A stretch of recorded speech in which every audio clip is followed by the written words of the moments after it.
It's 11:59 at Gun Owners Radio, and this is the Penn Patriot, music and the truth until dawn. Right now, I've got a few words for some of our brothers and sisters in the occupied zone. The chair is against the wall. The chair is against the wall. John has a long mustache. John has a long mustache. It's 12 o'clock, Americans, and another day closer to victory. And for all of you out there on or behind American lines, this is your song.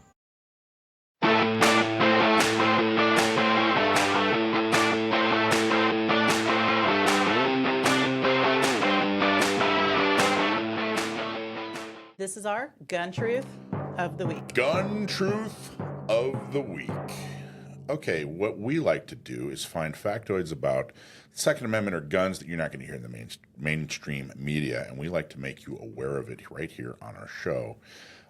We run a successful women's group called Not Me. Not Me is a program designed to stop and prevent sexual assault and domestic violence by making sure that any woman who contacts us gets a gun, gets training, and gets help getting a CCW. And if any piece of that is cost prohibitive, we make sure they get a discount or a grant so that her self-defense is not cost prohibitive. One myth that has tried to stop women from buying the most effective self-defense tool ever invented is that if you own or carry a gun, you're more likely to be killed with it than to use it in self-defense. This claim comes from an old, heavily cited 1993 Kellerman study, but it's been widely criticized for having some serious flaws. It only looked at homicides in homes where guns were present, and it actually ignored all instances where guns were used defensively without shots fired, which is really the majority of defensive gun uses. The CDC's own research, which was, by the way, commissioned during the Obama administration, found that defensive gun use happens anywhere from 500,000 times a year to 3 million times per year in the U.S. That's far more than guns are used for crimes, of course. Most defensive gun uses don't involve pulling the trigger. Simply showing or announcing that you have a firearm or brandishing is often enough to dissuade an attacker and change their mind about their career choices. Studies consistently show that victims who resist violent crime with a firearm are less likely to be injured than those who resist with other means like physical force or knives. So while the more likely to be killed with your own gun claim is still repeated by anti-gun advocates, it's a myth. It's a lie. The available data strongly suggests that lawful gun ownership provides a net protective effect in violent encounters. So like we always say on the show, get a gun, get training, and carry everywhere you possibly can. And that is your gun truth of the week. What do you think about that gun truth of the week? I love it. I think it's a great rebuttal for a very commonly stated lie. I can't even count how many times I've heard this repeated, or somebody has asked me, how can you teach women how to use guns and encourage them to buy guns and have them in their home when it's more likely to be used against them? And so it's always fun and interesting trying to kind of find the similar value, right? That person cares about these women's lives just like I do. So if we can find that value that we both agree on, then we can kind of go at it from a logical perspective of, well, that study was flawed. That's really the only study that's ever showed that to be true. It's not like there's all these other studies you guys can choose from that show the same thing. So I think it's helpful for our listeners to understand why that isn't the case, so that hopefully you guys can go and change somebody's mind on this topic when it comes up in discussion. Absolutely. There's two different points that came to mind as this was being read. So studies show that victims who resist violent crime with a firearm are less likely to be injured than those who resist with other means. So if you think about it, other means, for example, you list physical force or knives. Firearm is a distance tool, right? It allows the defender, man or woman, right, to be able to utilize a defensive tool without having to allow that person to first be within their personal space, right? So it's a bit of a distance tool. Now, you still have to meet the standard, right, to be at risk of death or great bodily harm, but it gives you a lot more ability for deployment of your defense in a more safe way. Yeah, And then Absolutely. also, right. Particularly for the most vulnerable. Exactly, right? And then the other portion here, that more likely be killed with your own gun. Now, they're attributing this to simply, I'm assuming, reading into this, the women owning the gun. This is a training point. When you have proper training, anybody without proper training is at a higher probability of being harmed or hurt with their own firearm. But when you have the proper skills, you know what to do, you know how to run your gun, this goes away, right? So this is not attributing to simply women. Right. It's the nature of a gun is not that it shoots you. That's not right. Yeah. Right. This is a training issue. I've seen a particular story kind of discussed, and I'm not going to remember what state it was in, but there was a woman who had a gun who had never shot her gun before and had it loaded in her bedside nightstand. And when she tried to use it for self-defense, the safety was on and she couldn't figure out how to make the gun go off. That is so clearly a training problem. But I've heard anti-gun people use that story as like, what a tragedy that the bad guy got her gun from her and killed her with it. It's like, yes, that is a horrible tragedy, but it also was very preventable. That, that's like a sad, sad story, but that's not because she knew how to use her gun. She knew how to turn the safety off. It's because she didn't know how to use her gun, and she probably had never been taught how to tell that the safety's on or how to shut it off. And so it's a horrible story, but that is the tiny minority of these situations. Even then, it's not valid to argue that she should not have had it. Right. The argument 100%. should be, we need to have more training. And maybe that guy was going to kill her with something else, or with his hands anyway. Like if he was willing to kill her, he was going to be willing to kill her with whatever. So the presence of the gun doesn't necessarily mean that that's why she didn't make it. Yeah, and the biggest tragedy of this lie is, I wonder how many women Believe it. were talked out of obtaining a firearm and 100%. training and then were harmed or killed because of that. That's the biggest tragedy of this gun truth of the week. So, Yeah. All right, cool.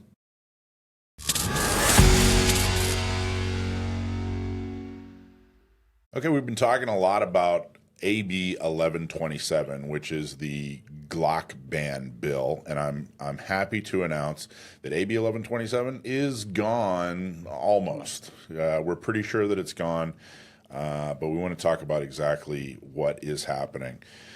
You've probably heard that, hey, it's been put in the suspense file. Well, what does that mean? Well, let's go back and talk about it. I want to talk specifically about what the bill would do. We all know what the bill would do. We've talked a lot about that. It would, in effect, ban all Glocks and even some other makes and models.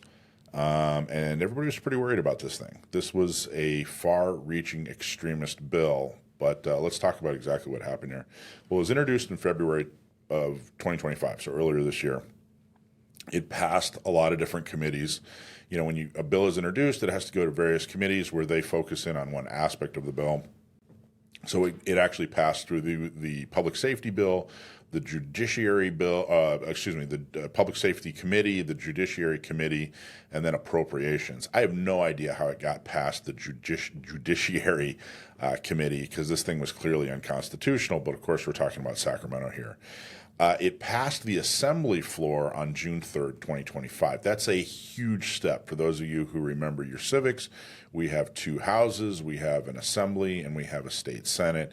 And this means that the entire Assembly passed this bill as is and said, yes, we want to ban all Glocks. It was amended in the Senate on July 3rd, and its current status as of today, the bill is engrossed and has been referred to the Senate Appropriations Committee's suspense file. Now, what does that mean?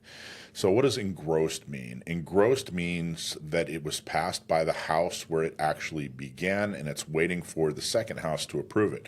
So like we said, it began in the Assembly, which is why it's AB 1127. It began in the Assembly and was passed as is and is waiting for the second House. That's called engrossed.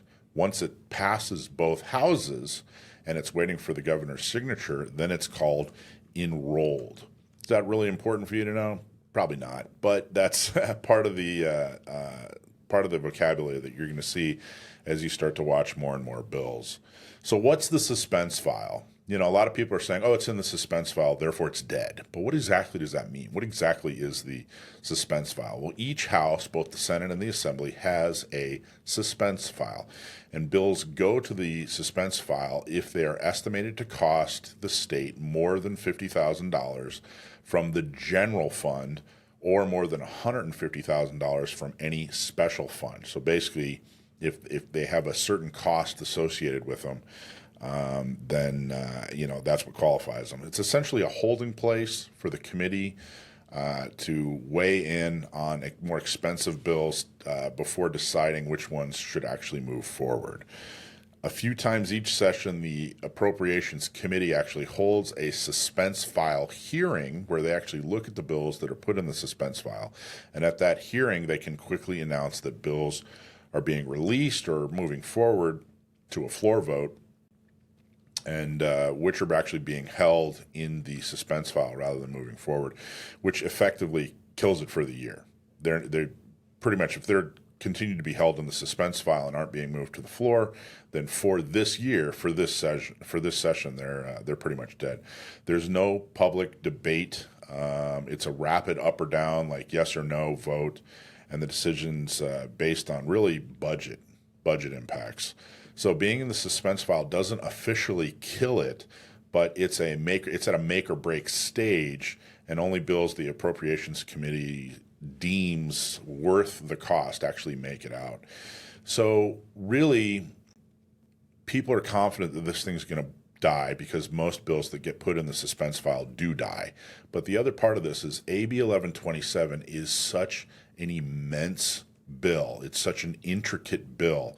There's so many moving parts to this thing, and it's such an extreme bill.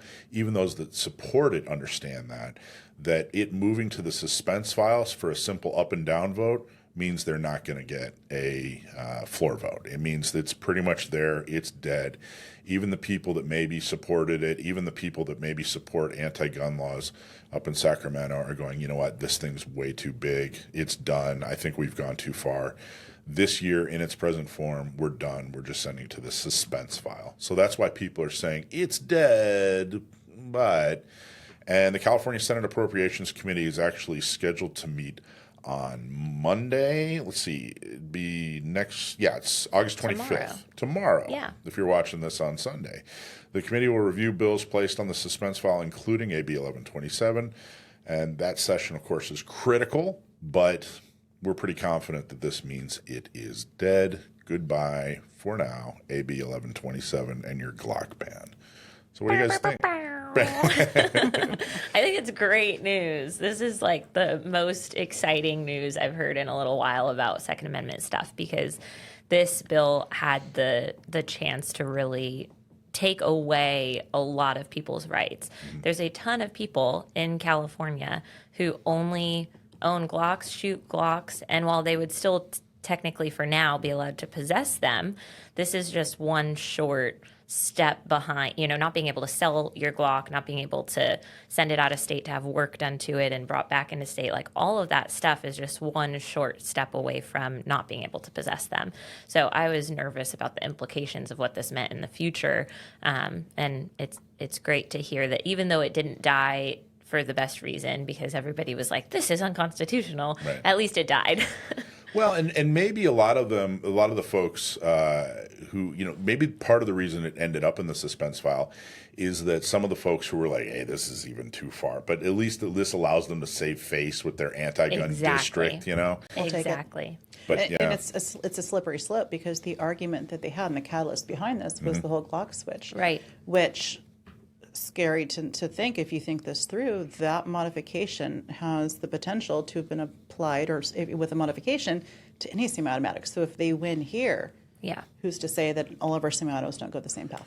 The other thing, this is important. It is very important. The other thing is, even though this thing's ridiculous, and I'm confident we would have won in court, we still have to raise the money and give it to an attorney, and the attorney has to, and this is hundreds of thousands of dollars we're talking, if not more. So this is hundreds of thousands of dollars that can be put to better use. Right. Well, sometimes I think they just make these laws up intentionally to waste our time so that we don't have time to fight all of their laws. No You know, question. like this clearly was never going to hold up in court, but they were still willing to try to push it through so that people like you and, you know, FPC and SAF and all the people can't, you know, do anything about it. Yep, it's really difficult to find funding for a big case like this. Yeah.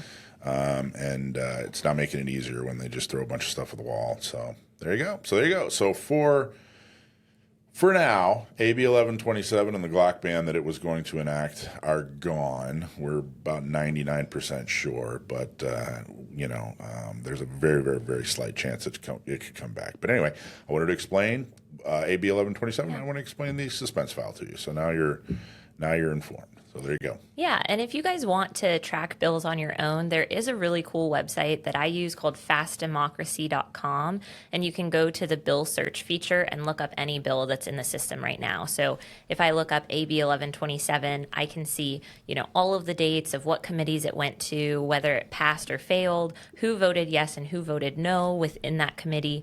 So it's just a really interesting way to kind of keep up on bills if you're interested in that sort of thing. I guess that's a little nerdy. Not everybody probably wants to do that, but it's a fun little website if you've got some time on a Sunday afternoon. Good. Awesome resource.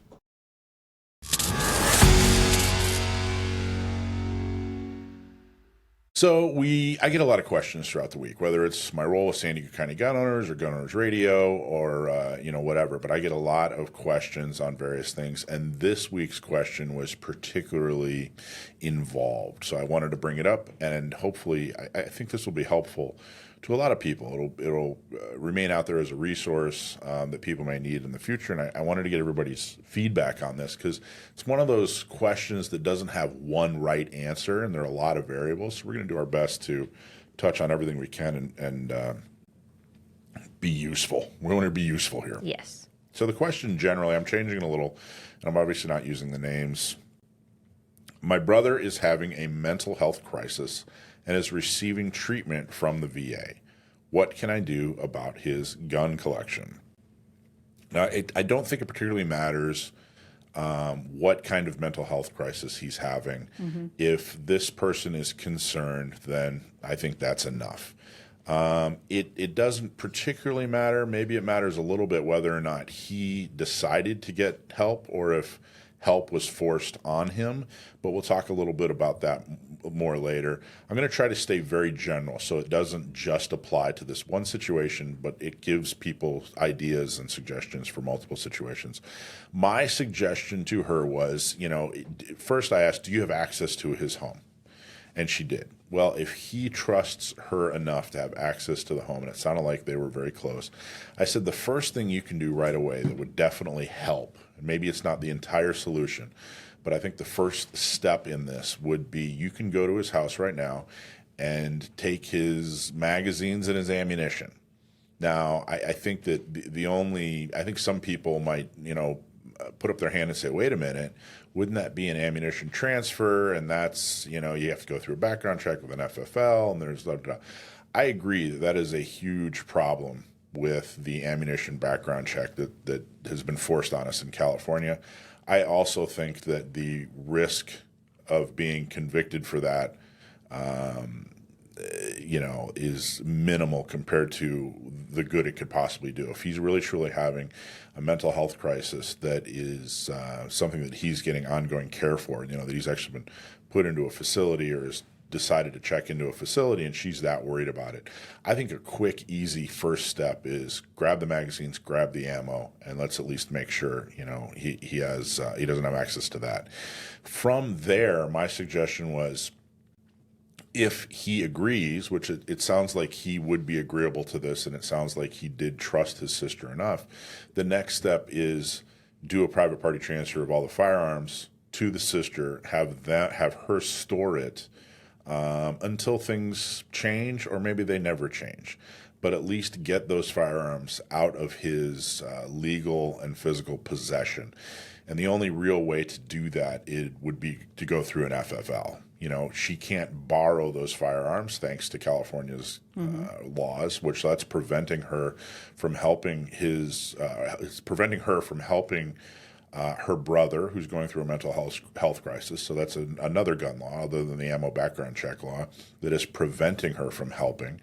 But go to an FFL, do the transfer in the proper legal way, and relieve him of the possession of those firearms, at least temporarily, maybe permanently. And then the third thing I said that was basically the most extreme, if he doesn't agree to give up the firearms, and there still is a major concern, and there is a track record of mental health issues, then, as much as we oppose gun violence restraining orders when it comes to using them as standard operating procedure for law enforcement, this was actually kind of what gun violence restraining orders were created to do. When somebody doesn't quite have a clear option, but there is a very obvious mental health issue, and it was a little foggy as to, hey, how can we make sure that this person who appears to be a threat to themselves and others, how do we make sure that they don't have the means to do that? They don't have firearms. They were a responsible firearm owner, and now things have changed. So in the most extreme situation, if he doesn't agree to give up his firearms and he is truly going through a mental health crisis, then there is still the option of a gun violence restraining order, which I know a lot of people are probably surprised to hear me suggest that to someone, or surprised to hear me say that is even an option. But the reality is this is a very different situation. What we oppose to is the abuse of gun violence restraining orders and using gun violence restraining orders, predatorily. In this situation, it's a possible option, depending on just how serious his mental health is. But it sounds like it was pretty serious. So those are the three suggestions I made in that situation. Not necessarily what everybody would suggest, and not the only suggestions out there. So I wanted to open it up. What do you guys think? So, first of all, I want to start off with, I'm not a lawyer and I cannot give legal advice. I'm not a mental health professional. I cannot advise there either. However, the one thing that and I agree with everything that you stated. And as far as the point you mentioned about the whole thing with ammo and transfer, in any aspect of the legality of this, I think you have to really weigh the cost and the benefit. Yeah. Right? Is there a legal risk and a liability on her end? Yes. But sometimes you got to look at, am I willing to go into that realm? Am I willing to do that? Is the benefit going to be great enough to where I'm willing to risk that? And and this is a circumstance to where I agree that I personally would as well. Well, and California has these asinine laws that none of us agree with, right? Like if you're listening to this from any other state, most likely in your state that wouldn't even be a problem, right? Most states you could just grab the ammo. In a lot of states you could just grab the guns and borrow them, right? Like there's all sorts of different states with different laws. But in California, not only do you need the background check, but you also need a firearm registered to your home in order to purchase ammunition. So it's, that's a little bit of a complication there too. But again, like Leisha was saying, what is the thing that we're possibly saving here? We could be saving lives. Is that worth maybe a little bit of legal trouble? For me, if it was my brother, it would be. But for some of you, your brothers, maybe it's not, right? So this is very, very personal, and I don't want anybody to take any of this advice as like we're telling you how to handle these situations. But these are just some options out there for you guys. Well, yeah, what are some additional options that I didn't think of? My first thought was separating the upper and the lower, especially if it's like regular handguns, like Glocks and things like that. The slide is not an FFL item. Great so suggestion. I could take the slide off of all the handguns, take the slides with me. That gun can't work, but only the lower is an actual gun, and that lower can stay in his possession. And he can't do anything with it unless he buys a slide, right? So that's one thing that I was thinking would be a pretty simple and quick fix. The other one is if he has a big safe in his house, lock all the guns up and take the key, right? Get them locked up. They're still in his home, but at least it's I can do this right this second. I can drive to his house. I can lock his guns up. I can take the key with me, or I can hide the key or whatever. Those were kind of the first, like, right now, I don't have time to go to an FFL. I don't have time to go hunt through his whole house to find all the ammo. Like, what can I do that's pretty quick and simple? the more like long-term things, and I just want to clarify because we mentioned earlier about the mental health piece of this, is that there are all sorts of legal steps that you can go through your local sheriff's department or police department if it is an actual 5150 hold, or if somebody's being committed to a mental health facility. That is allowing the police to do a temporary seizure of the firearms, even outside of the gun violence restraining order piece. So already federally, it's illegal for people who are found, mentally incompetent or who are detained or committed involuntarily to possess guns. So you can always call your local police department or sheriff's office and discuss it with them and explain the situation, even if you don't want to take the step of going all the way to a GVRO. Yeah. So there's some kind of middle ground options there too. What other, Alicia, do you have any suggestions that I didn't think of or Dakota didn't think of? No, the one that I had in my mind as well was the taking of the slide. Same thing, because the downside to the whole FFL thing that, as you mentioned, is going to the FFL, the brother would have to be on board with that because he would have to go present, he would have to sign. If he's not available, if he is maybe willing to let something happen for safety, but just not willing to participate, the FFL is not an option. Right. So the taking of the slide was going to be where I was going to go as well. Good. Yeah, and I will say, like, if you're in this situation, you can always call and let your local sheriff's department or police department know that you did that. You could let them know, hey, I separated the uppers and lowers, and I took all of the uppers, and I have them in my possession. And then that way, if he calls and says, my sister stole half of my guns, now at least there's a record of that this was for his benefit, that you were trying to do the right thing, not that you were committing a property theft or crime. There's a tough situation all around, and I didn't have it's impossible to have all the details to know exactly what to do, but we wanted to give some suggestions in case you're in a similar situation or somebody that's in a similar situation. There are obviously other ways to do the same thing that we didn't mention, but these are some of the suggestions we came up with. I know people are extremely worried about escalating an already bad situation. Yeah. I get that. California has turned into, its legal system has turned so predatory against gun owners that it's replacing pragmatism with fear. And I get that. It really truly is extremely difficult to be a gun owner in California, and they're making it tougher on gun owners, and it's not really affecting criminals in any way. So, one thing I'd like to add, absolutely 100% right. I was just thinking back to, I've been in a similar situation, and in my circumstance, taking of the slide was not done. However, what I did, and not everybody has this as an option, I removed firing pins. Yeah. Everything stayed on site, locked separately, firing pins in one place, slides in another, and then frames in yet another place. So everything stayed in location there. Just another option to throw out there. Great. There you go. Yeah, that's good. And because we're talking about mental health, I just want to mention, like, if you or someone is struggling with your mental health or thoughts of suicide or anything like that, please seek help. Do not let the fact that you own firearms stop you from getting the help that you need. You can call 988. That's like the suicide prevention hotline, but there's lots and lots of local resources near you. A quick Google search will find those. But don't not get help just because you're afraid of the outcome on the firearm side of things. Definitely seek the help you need. Walk the Talk America is a great resource for gun owners in particular. All right. Thank you, guys.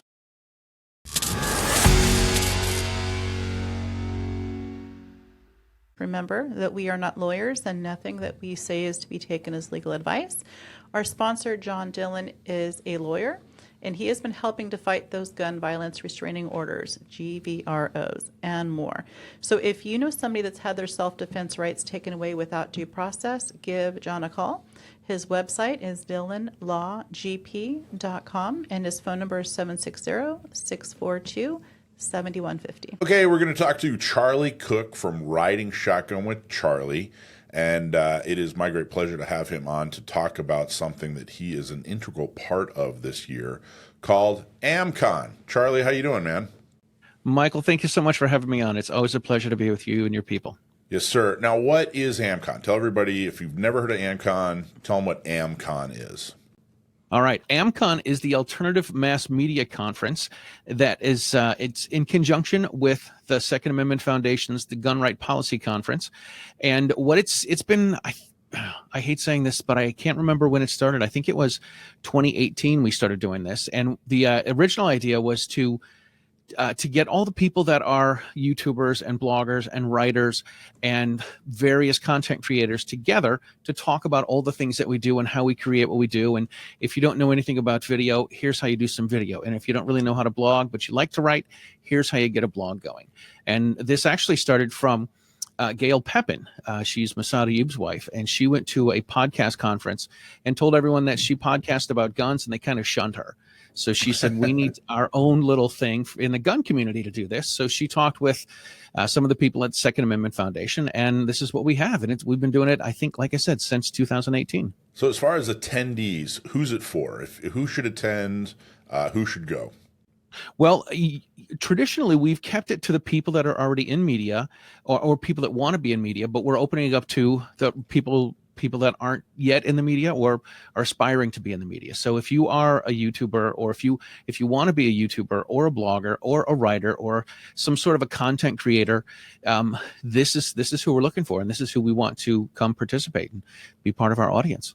Awesome. And who's speaking? Who are the speakers? The attendees that get to attend AMMCON? Who do they get to listen to? All right, so we have a huge lineup. We have Amanda Suffolk from Eye on the Target Radio, and she's also on the NRA Board of Directors, and she's with Women for Gun Rights. Michelle Serino is going to be one of our presenters. She's from the Women Outdoor News. Jared Markle, he's from the Student of the Gun. He is going to be talking about how to turn followers into raving fans. Chris Van Loan is going to be there. He is a Gundy winner, and he's actually Post Malone's photographer. So that's pretty cool. Wow. Tanner Lineberry is going to be there. He is the media director for SAF. Cheryl Todd from Gun Freedom Radio, and she's also with the Women for Gun Rights. Lee Williams is the gun writer, and he's got the SAF's investigative journalism project going. Mark Walters from Armed American Radio is going to be one of our presenters. There is somebody else that I emailed today that we're trying to get on the roster. I'm not going to mention this person's name yet, but everyone will be thrilled to see this person come to a presentation. And the biggest news of all is our keynote speaker, who is none other than Michael Schwartz from Gun Owners Radio, from San Diego County Gun Owners. Oh my gosh, you guys, I got to say, last year at Gun Rights Policy Conference, which was in San Diego, you guys came in and kind of took the place by storm.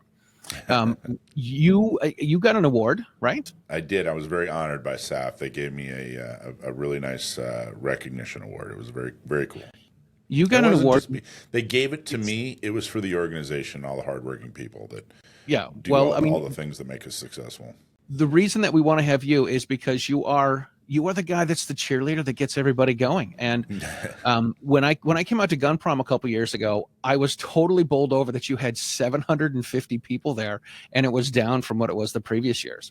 That many people. It's nuts. I mean, I've gone to different pro gun events all around the country, and 750 is, I swear, that's the most I've seen. We know how to have a good time, and I'm extremely honored that you guys are going to have me come give a talk and give me such a humbling billing as the keynote speaker. I can't wait. I'm definitely looking forward to it. So where and when is it? Tell people where and when it is. All right. It is Friday, September 26th, which is the Friday before the Gun Rights Policy Conference. It is going to be at the Salt Lake Marriott downtown in City Creek. It's going to be from 9 a.m. to 5 p.m. People can register at, of course, the wonderful website here is saf.org/2025-AMM-CON. And the whole thing is free, or as I like to say, tactically frugal, right? For the people that don't want to spend so much money. It's free registration. There's free lunch, free education, and free networking. And networking to me is really the most important thing, to meet more people, to spread your word, to spread your influence, and to increase your circle of friends. That's the cool thing. I've been to a lot of conferences where the speakers are, over there somewhere, and you get to hear them, but they're way over there somewhere. And right. AMMCON especially, the speakers are right there in the room with you. You get to go up and talk to them and shake their hand. And I met a lot of great people last year. I got to talk to Mark Smith for a couple of minutes. So, if you live in Utah, this is a no-brainer. You got to go to this thing. If you care about the Second Amendment in any way, you got to go to this thing. But if you live anywhere in the country and you can make it to Salt Lake City for a weekend of education and networking and fun and interesting Second Amendment people, you got to do it. What do you hope people get out of this, Charlie? Oh, like I said, the networking. I want more people to connect so that people that are writing will connect with people that are podcasters, and people that are podcasters connect with people that are making video content. And it's really just to increase your circle of friends. To me, that's what it's about. And Amanda Suffolk, she coined the phrase the Olympic rings, and the Olympic rings are the circle of friends, but the people that I know are in my circle aren't necessarily in your circle. And you know people that are in your circle that aren't in my circle. And the people that are in your circle know people that are further out and further away from me. And it's just about to increase your circle of friends. Wait a minute, Charlie. Your circle of friends, your circle of influence, and get to know more people. I got to know, am I in your circle? Because now I'm worried. There's not much room left in our circle once you and I are in there. All right, cool. Charlie, thank you so much. Also, appreciate all the hard work you're doing on AMMCON this year. I don't think people realize just what an integral part you are. And, of course, thanks to SAF for supporting this. Adam Kraut was on last week talking about it. And I invite all of you. It's now is the time to make the plans, get the flight, rent the car, do whatever you got to do to get there. It's super easy to plan and do. And, again, it's free. And, so much for the phrase, there's no such thing as a free lunch. Go to AMMCON and go to GRPC. We're going to have coffee too.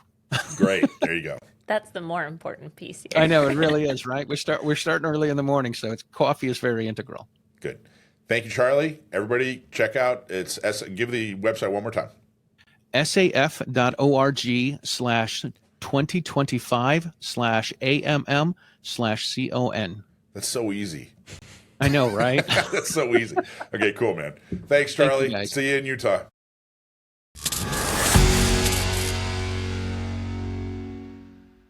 Activism's not a spectator sport. We need you to get involved. We make activism easy, so here are a number of ways that you can get involved that will help us continue to win when it comes to the Second Amendment right here in California. First one is Mossad Ayub. And I got to tell you, man, you are running out of time to sign up for the Mossad Ayub class. Now, the cool news this week is if you do sign up, if you do take the class, you're going to get one of these super cool patches with Mossad Ayub's handsome face right there. So that is an added perk. So the Mossad Ayub, class, he's returning in September. September 4th and 5th is the live fire class in Lemon Grove Rod and Gun. September 6th and 7th is the classroom right here in San Diego. It's actually in the Mira Mesa area. And thanks to our buddy Aaron Petroff at Living Legacy for hosting the classroom training again. It's going to be awesome, and it's a fantastic facility. The live fire class is $620, which is a steal to train with Mossad Ayub. Guy is a living legend. And the classroom class session, who I got to tell you, I think that the classroom section of it, the lecture, is something that every gun owner needs to sit through. It is enormously valuable. You know, hitting the target's one thing, and the live fire is great. Being able to say that you trained with Mossad Ayub on a range is beyond valuable. But the information you receive in that 2-day class is enormously helpful. So you're invited to welcome Mossad Ayub at a dinner on September 3rd at 6 p.m. at Elijah's. You'll have a chance to meet with Mossad Ayub and listen to him talk. His talk is called Justifying Armed Defense. And gun owners, you guys are going to get to ask questions. You're going to get to talk about what kind of gun you need to defend yourself and what kind of training you should get. You'll get a chance to hear Mossad Ayub's take on the topic. So get your tickets now. Go to gunownersradio.com for more. And there's even more with that. Field training alert. This is for the alumni for the intro to off-grid comms class that we've hosted. You've done the classroom. Now we move into the field. That's real conditions, real practice for free on Saturday, September 6, 2025 from 9 to 12:30. John Baldwin's going to go live at Balboa Park in San Diego. This is another slide deck, so it's all new information. There's an aerial reconnaissance simulated intel gathering practice that he's going to do, communications planning in action, mesh and ham radio drills with live check-ins. This is where training gets real and you get to level up. This is totally free. It's a totally free event. It's a chance for off-grid comms graduates to get some field training. Spots are strictly reserved, so you have to RSVP now. You have to RSVP to join and be a part of this class. You bring your own gear, and you are mission ready. So you RSVP at gunownersradio.com/field training. That's gunownersradio.com/field training. And the next off-grid comms class will be September 20th at Cargo in El Cajon. You'll learn how to use the radios, the antennas, and mesh networks to keep your family, friends, and team connected while cell service and Wi-Fi fail. No experience needed, just bring your curiosity. This is a hands-on practical training that will give you the confidence to set up and actually use off-grid comms when it matters the most. Seats are limited, so grab your spot now. Go to gunownersradio.com and sign up for the off-grid comms class on September 20th at Cargo in El Cajon. New class, Survival Basics, September 27th at Cargo in El Cajon. You're going to learn how to survive the first 72 hours after a natural disaster. Learn different techniques in how to store food and water, organize supplies for fire and cooking when utilities are gone. This is our newest addition to our Prepared Protector series of training that helps you become a more effective first responder. Check it out at Gun Owners Radio's website. That's gunownersradio.com, and you're going to want to sign up for the Survival Basics. That's on September 27th, and I got to tell you, we live right here in the middle of an earthquake zone. You're going to want to take this class. Pew Pew Crew, perk alert, train hard, stay sharp, and stand up for your Second Amendment rights. Join the Pew Pew Crew at YouTube, our exclusive club for gun enthusiasts who value truth over anti-gun nonsense. As a member, you'll unlock premium content, get insider access to behind-the-scenes action, and you'll support the only show that fiercely defends your rights with a side of humor. Hopefully, sometimes we do it right. Sign up today and become part of the crew that's got your back. And this month, we're hooking you up. Actually, we're hooking one lucky Pew Pew Crew member with a free month of West Coast Kinetic Solutions membership. West Coast Kinetic Solutions is a fantastic firearms trainer, and if you are a Pew Pew Crew member, you could win and are qualified to be entered into a contest to win a prize that includes free firearms training and courses, 50% off San Diego CCW permit training, free CCW renewal, free private classes and coaching, 30% off partner courses, free home defense training, threat assessment of your area with local law enforcement. So become a Pew Pew Crew member today. Don't just sit there, hit that join button and become a proud member of the Gun Owners Radio Pew Pew Crew. It's a pretty awesome prize, by the way. West Coast Kinetics, I've trained with them. Yeah. It's well worth it. Absolutely. Good. What'd you learn? One thing quick. Shoot quicker. That sounds I was great. kind of trying to get back on target here. Shoot quicker. That's what I was working on. Yeah. Great. So become a member of the Pew Pew Crew. Shoot faster. Shoot faster. Without losing accuracy.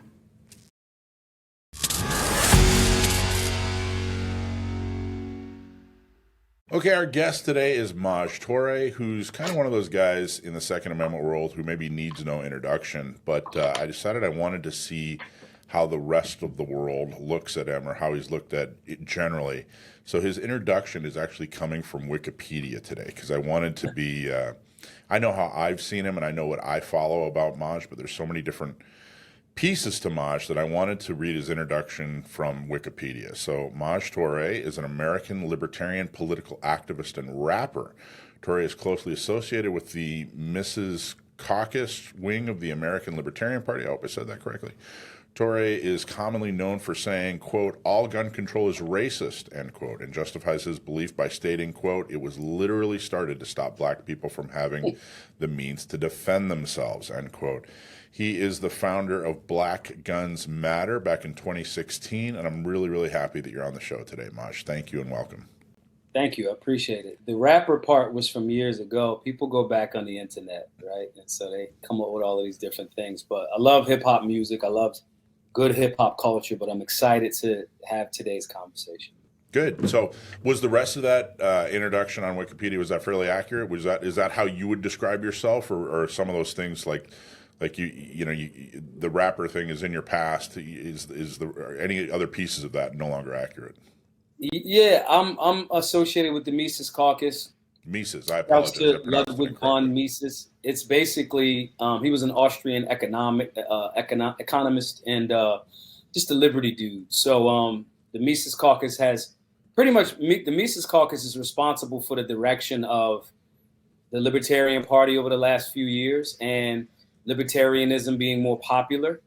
Huge shouts to my guy that founded that caucus, Mike Heiss. And then, ironically, in turn, when Trump came to the Libertarian National Party or convention to ask for libertarian support, a lot of libertarians got behind him, some didn't. But in essence, libertarians right now are playing the kingmaker. If you want to get that last little slither of national elections, 11, 12, maybe 13%, you're going to have to come through the liberty-minded folks. And so, I would agree with the vast majority of that stuff. I'm never going to separate from hip-hop culture. I think hip-hop culture is one of the most powerful mediums in the world. And I don't mean the negative components that are being presented as hip-hop culture. I mean actual hip-hop culture and solid rap. So, How would you describe actual hip-hop culture? And how would you culture differentiate has to from have how a it's few being elements. represented? A culture has to have fashion, how you talk, how you speak, what's the overall agenda. Hip hop culture is about expression. It's about rebellion from, things that are stupid. It's about legitimate things that have a legitimate place and us talking about what's wrong with some of these things. Hip hop started as very rebellious to overreaching power. There's a reason why there's so many of suburban Americans, rural Americans, and obviously urban Americans that gravitate to a very powerful message. A lot of hip hop now is free market enterprise focused, which is, capitalism. So it gets a bad rap, but hip hop culture is a culture that initially is supposed to be presenting rebellion to overreach. And I know every American that has any nominal understanding of American history could relate to that. So I'm still a part of hip hop culture. I listen to hip hop all of the time, especially if I'm in the gym, at the range. If we had a shoot house, it's blasting in shoot houses. So I think that those things are very, very key. But it's also key to explain and clarify what things mean, because sometimes people will have a definition of a word, or the way that they're using the word isn't the actual definition. So, for example, we see a lot of people go, "Oh, go woke, go broke." That's not what the word woke means. Woke is not a negative thing. People are misusing. What does woke mean? Like if they never knew the actual or original definition. Clarify in your through your lens and with using your words. How would you, if someone had a negative view on the definition of woke or what woke means, how would you define it to them to give it a more positive spin, or what are they getting wrong that you'd like to clarify and get right? Woke is slang that originated in the urban community around the year 1999 when the movie The Matrix came out. All of those people that were sleepwalking, that were actually in those pods, they were actually asleep. And in order to see the real world, you had to be woken up. You got to be woke. And so the slang terminology comes from, "Oh, he's sleep. You sleep out here. You sleepwalking." I'm woke. Woke meaning someone that is paying attention and knows the difference between what is real and what's propaganda. And over time, so many people start to point out so many things that we're being bombarded with that are actually horrible when you start talking about health and fitness, finance, the central banking system. You start to see these systems, the practice of gun control, being put there, and you might believe that this thing is good for you. Yeah. Central banks are good. No, they're not. Gun control makes us safer. No, it doesn't. You think that something is good for you that's not, because you've been fed a dream in your sleepwalking state. So when you woke, you're paying attention to what the realities are. So over time, when people started calling out so many things that were corrupt systems, then people started to make fun of that person, go, I guess you woke, I guess you extra woke. And then it starts to turn into something else. A different example of that is, I get called this a lot, right? Not to my face, because people just do things on the internet that they wouldn't dare do to me in real life. They'll say, oh, you're an Uncle Tom, right? Because I'm right of center, I'm pro-gun, I'm about liberty, I'm about freedom and all of that. But they never read the book. In the book, Uncle Tom is the person that did not sell out. He did not do what the master told him to do. And so because of that, that slang started to become, in real life, it started to become, oh, you're not doing what I want you to do. I guess you were Uncle Tom, meaning rebellion to what the person told them to do. So somehow over time, it got started turning into you selling out by you being an Uncle Tom. The proper slur the for complete people that read the actual book is you would call somebody that was doing exactly what massa, because that's how they're trying to package it. You would call somebody that's doing exactly what massa told you to do, selling out your people. The people that did that was Sambo and Kiambo in the book, but they didn't read the book, so they don't know. So woke is along those same lines. And usually when I'm having this discussion, I'll say, like the Cracker Barrel logo, everybody's up in arms about that. And I'll say, hey, what do you guys actually think is fake woke about the Cracker Barrel logo? And when I say fake woke, it opens the conversation up to, what do you mean fake woke? And then you can kind of, give them a little bit of jewels in that space, just for people that want to listen. So it sounds to me like you're not just criticizing people who would describe themselves as anti-woke or don't like the term woke or whatever, have a negative view of woke. It sounds like you're also criticizing people who would describe themselves as woke or would embrace woke culture because they're not actually woke, or maybe they've corrupted what the original intent of woke is. Am I right on that?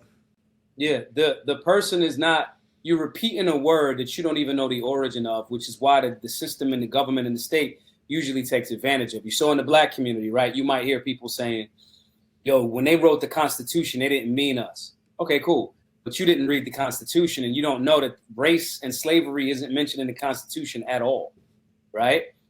When people are like, yeah, they called us 3/5 of a human, that means you haven't done a modicum of research on what 3/5 clause actually meant. And this does not mean that the founders that were in alignment with captivity were right. I'm not saying that. Because they're men that had blatant contradictions, right? But at the same time, you're referencing or utilizing terms that you don't even know the origins of the source material. So you just kind of bandwagon riding. It's a dangerous thing, because then the state and their fourth unofficial arm, the media arm, can easily trick you because you don't do the bare minimum to get empowered and get informed about a topic. Okay, so if somebody without doing any of the information. My apologies, I didn't mean to interrupt, but I want to go a little deeper on what you just said. So if there's somebody who's critical of the Constitution or critical of the founders, and they are in your opinion are misunderstanding the 3/5 compromise, what are they misunderstanding about it? Explain it so that people understand the point you're trying to make about the misunderstanding of that clause. Yeah. So the best way to explain it is, if Texas has more electoral votes, or California has more electoral votes, and they got more electoral votes based on the amount of people in their state, their population. But some of the people in their state are not allowed to vote because they have a heavy prison population. So to somewhat balance that out, you might say, okay, each vote in jail, that population would stand for, they would be counted as 3/5, because we're talking about a population in prison that cannot vote.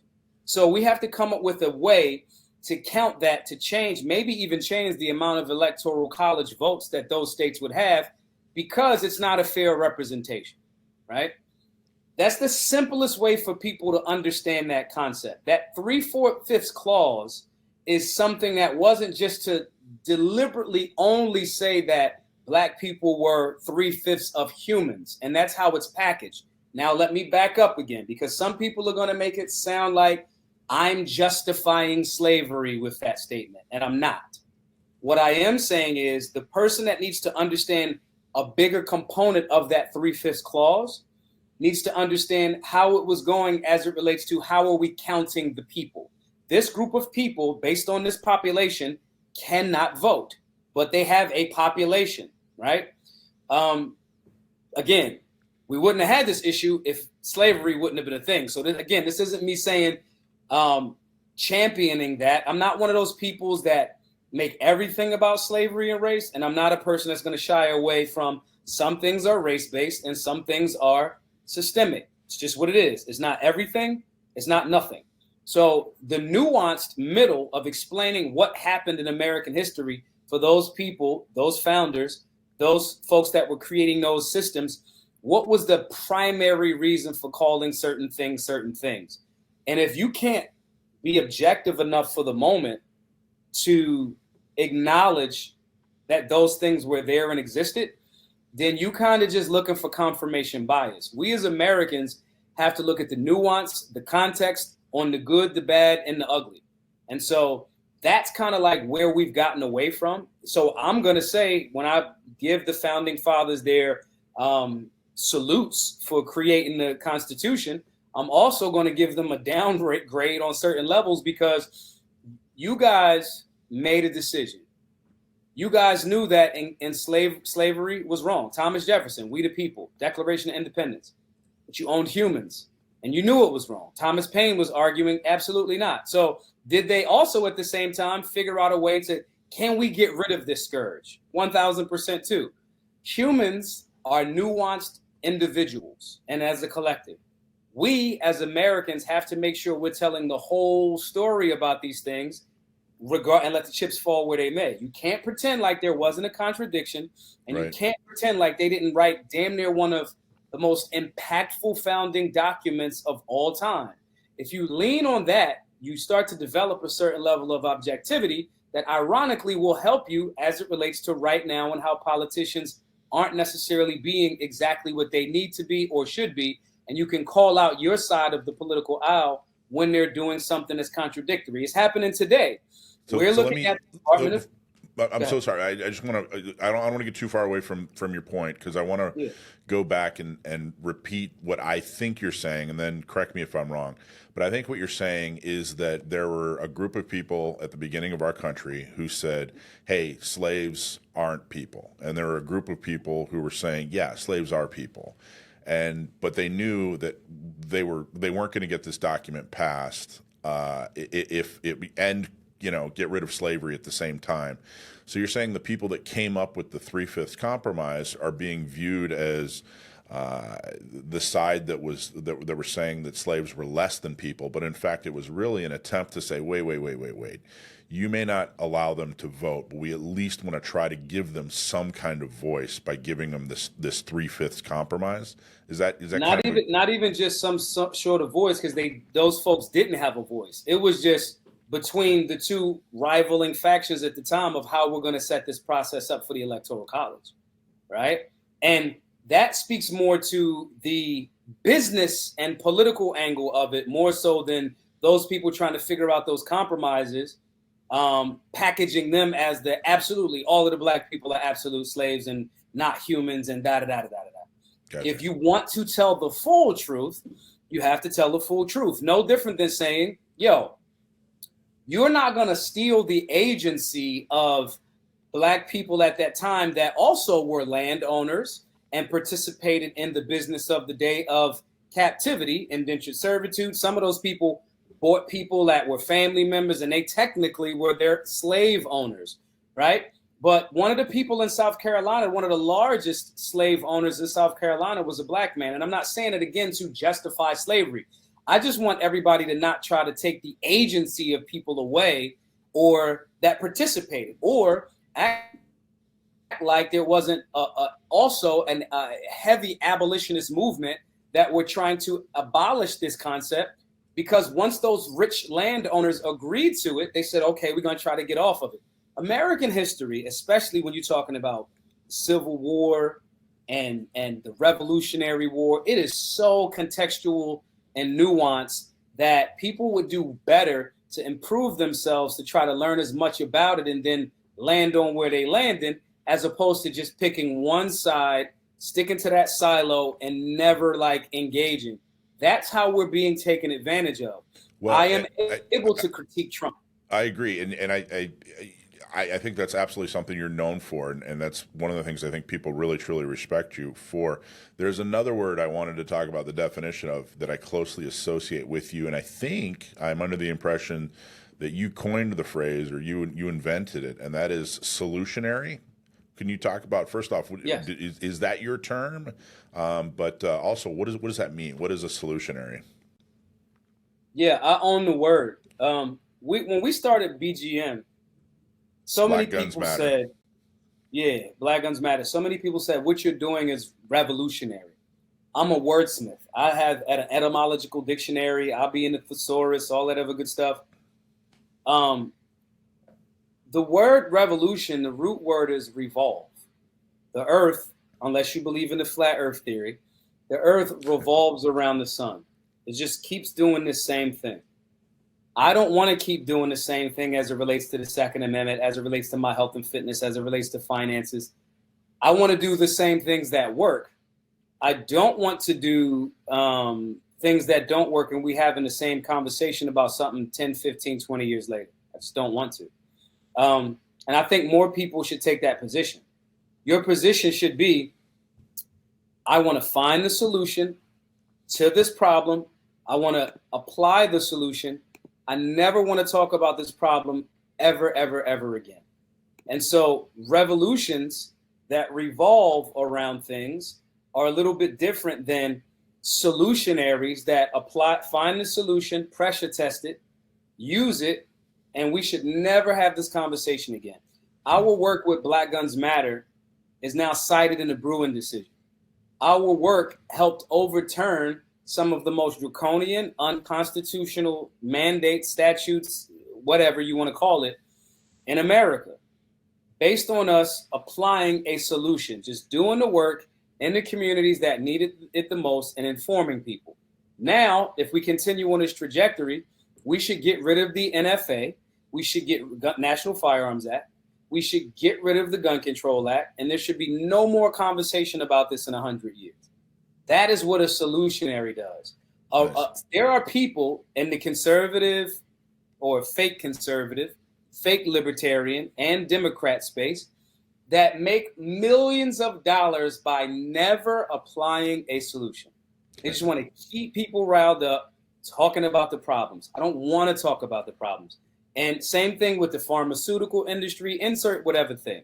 Yeah. If you can present the solution, you'll make a bunch of money one time. But if you just string people along with the problem, you can make a lot of money for a very long time. And I'm not interested in that. I don't want to be a poverty pimp. And Black Guns Matters, you guys emphasize gun safety, but you also talk a lot about conflict de-escalation and community empowerment.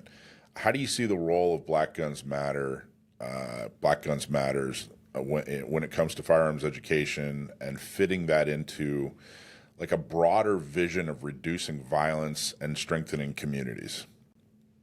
So we created a Solutionary Center, which is a center where all of the things that we learned over the last 7 or 8 years, right, and traveling around the country, if I teach somebody about firearms and they have no understanding of civics, I'm doing them a disservice because I'm teaching them about firearms, but they don't understand the Second Amendment, the Bill of Rights.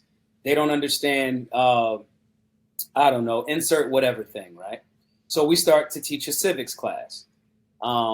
If we teach somebody about civics and they don't know how to shoot, then we got to get them involved there. If we teach somebody about shooting and they don't understand what an imminent threat is, we have to give them the understanding of, here's when you are allowed to shoot somebody, here's how we can avoid an imminent threat scenario, and here's where you can't if the threat is no longer a threat. When you talk about firearms, you have to talk about conflict resolution, because the firearms owner has to be the adult in the room at all times. When we're not being the adult in the room, we lead to more conflict and potentially more death. When you teach people about safe and responsible firearms ownership and teach them about de-escalation, avoidance, and conflict resolution, even though they got a cannon on them, everything that looks like a nail to a hammer's got to get nailed. You don't have to nail everything. If a person doesn't know how to fight or doesn't fight, they also know that they don't know that, hey, you could lose a fight. You don't win a gunfight. You just survive them.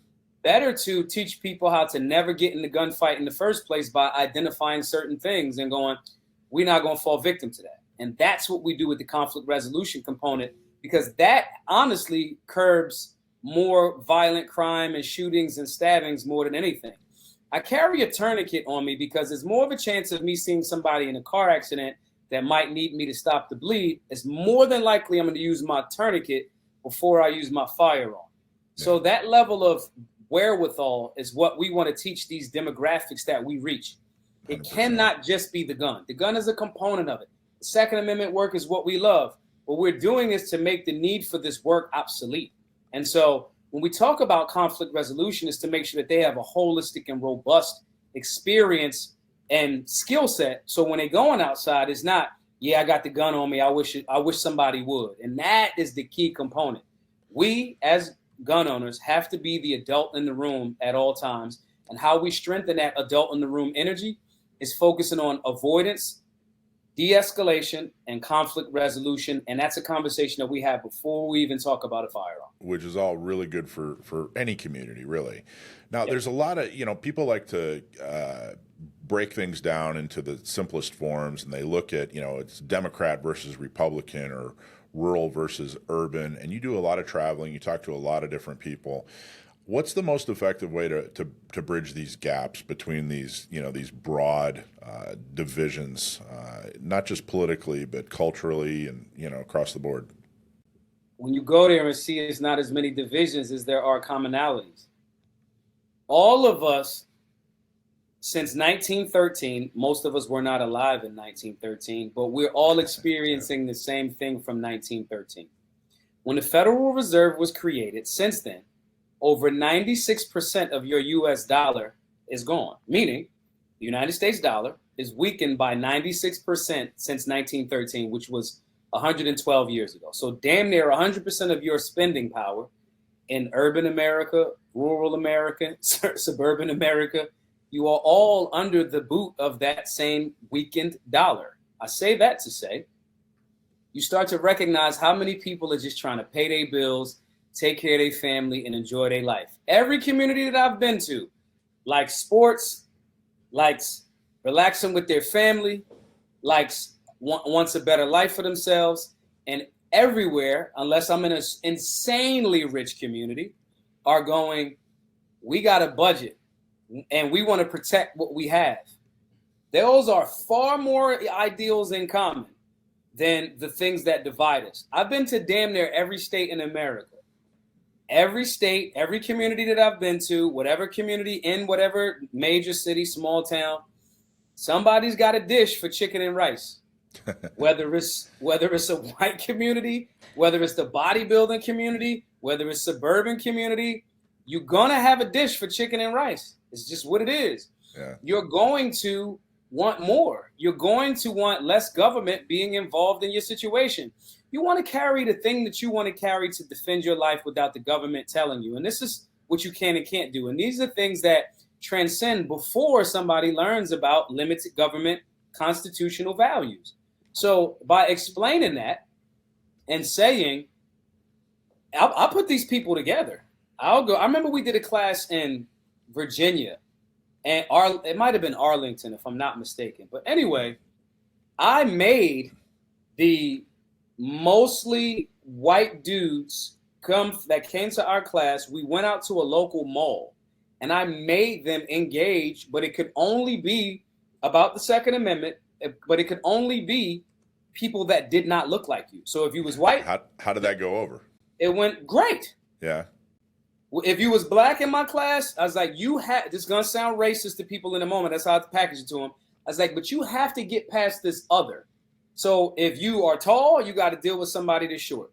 If you are black, you got to deal with somebody that's white. If you white, you got to deal with somebody that's black. And they were nervous initially, but it was an outreach moment, and we got content on it and everything. But what it was to show people that y'all have a lot more in common than the media is trying to tell you. Yeah. And wouldn't it just be, of course, media being the fourth unofficial arm of the state, of course they have a vested financial and political interest in to make you divided. So when you do that and then teach people about the Constitution, you'll get people from all backgrounds for different reasons that they're told to start pushing back against federal government or government in general's overreach. And that's how we were successful with BGM. My shirt right here says, "Make criminals afraid again," right? Yeah. Some people might read that and go, "Oh, you're talking about the guys that are robbing or potentially raping or whatever, right?" And you'll say that and you go, "Yeah." And then you talk to a different community and you recognize that everybody kind of means the same thing. Very few people are going, "Yeah, arrest the guy. He's a criminal because he sold weed." Regardless of what your moral thing is about smoking weed, which I don't. However, you're like, I don't know if I don't know if he's a criminal, right? And everybody fits that definition. So breaking down those barriers based on genuine conversation and showing people what those commonalities are, and just making myself be the sacrificial lamb, for lack of a better term, is because when they see me, I got an RV. Like I have a 37-foot Thor motor Challenger. And they go, "Damn, I didn't anticipate you getting out of that Thor motor vehicle." And you start to see everybody likes the same stuff. When you give them the reason why they should continue their unification, that's when you get some power. When you show them that while you guys were being divided, government has been stealing your purchasing power or your future and your children's future labor. Gotcha. When you show them that we are damn near Let me get in there, Maj. Let me get in there. I think you did a great explanation of that question. So I want to ask broadly, how are you received by some of the bigger groups? And I mean political groups, I mean Second Amendment groups, I mean cultural groups. In other words, are Republicans and Democrats embracing you or rejecting you? Are Second Amendment organizations that we've heard of, are they embracing you or rejecting you? Or cultural groups and famous people, are they embracing you or rejecting you? Or how's that going? When I wasn't being as vocal with my nuance, I was received better by the right. And I was received worse by the left. Not the people that come to the classes, though. Just media, all of that, right? But as I've become more nuanced in explaining it, I'm more embraced by the left and media and ignored and shunned by media on the right that initially was supportive of our work. Why is that? Because I am objective. I am an American. If Trump does something wrong, whom I voted for, I'm going to tell you that that's wrong. When Trump in his first term says, "Take the guns first, due process later," I'm going to say that that's a violation of the Fourth and Second Amendments. People with larger platforms sometimes dislike when your truth reflects their lie or their omission. So when I say, I do not like what's happening in DC as far as the White House saying, "Yeah, we took this many illegal guns off the streets of DC." I'm saying it's unconstitutional not because DC is a regular city. No, DC was always federal. It was designed in that 10-mile radius to be a federally controlled and operated situation. It's a District of Columbia. It's not a city. It's not a state. That's not what the unconstitutionality is. It's federal agencies in that area violating people for having a firearm. That is a violation of their Fourth and Second Amendment rights. And I get it. We say, well, it's about safety because DC has a lot of crime. The Constitution does not have an asterisk. And government always says this is for your safety. Government said the same thing 5 going on 6 years ago as it relates to COVID. Oh, we're closing the businesses down for your safety. That is government reaching into the private business sector, and that should never happen. The Trump administration right now, in doing that, they are wrong. It's not okay. So I can imagine some organizations, political, this is why I haven't been invited back to CPAC. I've spoken at CPAC literally on the stage directly before President Trump during his first administration. It was me, and it was Trump. And I gave a breakdown on Frederick Douglass, who's been the best conservative of all time. And all conservatives should highlight Frederick Douglass, because then the left can't paint you as, especially if you're white, the left can't paint you as a racist. But they don't talk about Frederick Douglass, who's the best conservative of all time. Saying this to say, I don't get invited back to CPAC because I'm critical of Trump when he's wrong. But when he's right on the border, I say he's 1,000% right. So if I played the game in a less principled way, I'm friends with Thomas Massie. So that should say a lot. Thomas Massie says no on a lot of bills because they're expanding for government. Public servants are supposed to limit government. The conservative Republican value system is politically conservative, which means you limit government. You don't give them more power, more spending, more blank checks. So because some of these people and organizations just pick a side and their argument is more about owning the left, owning the right, more than what's productive for Americans. Yeah, I they can reject embrace your criticism. Yeah, they get worried about your criticism. You know, they are happy when you're happy with them, but then if you disagree with them, then they reject you, out of hand, which is very relatable. I totally get it. Last question I wanted to talk to you about was in June of 2023, you were arrested for carrying concealed without a permit in Philadelphia. Mm-hmm. And I don't know the details of that, and I'm wondering if you could go in and talk about that. Yeah. I am a Second Amendment absolutist. I live what I be talking about. Licenses are schemes. The government licensing you a right back to you, a natural right, a human right that is codified in the Bill of Rights. It has already been enumerated in the Constitution, and it's already case law. Any law, it's not even a law, a mandate, ordinance, or statute that is repugnant to the supreme law of the land is null and void. That's not me making it up. So I was charged. I'm going to fight. I'm going to appeal. I'm going to fight it all the way up to the Supreme Court.